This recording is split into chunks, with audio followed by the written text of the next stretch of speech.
घरात जेव्हा मुलीचा जन्म होतो ना, तेव्हा सगळ्यात खुश असणारी व्यक्ती कोण असती माहितीये का? वडील.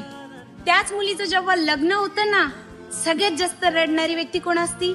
वडील. मुलगी ही घरचा हसू असते, पण सासरचं घर जर तिला रडवायला लागलं ना, तर ही तिची एकटीची नाही, आपल्या सगळ्यांची जबाबदारी बनते. लव्ह मॅरेज असो किंवा अरेंज मॅरेज, पण त्रास देण्याचा अधिकार तर कोणालाच नाही ना.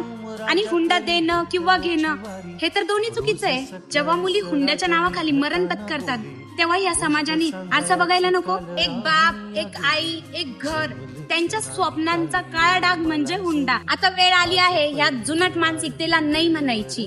आपल्या लेकीला फुलासारखं नाही तर तलवारीसारखं तयार करायची. कारण आता वेळ आली आहे प्रत्येक छळाला, अन्यायाला, अत्याचाराला आवाज द्यायची.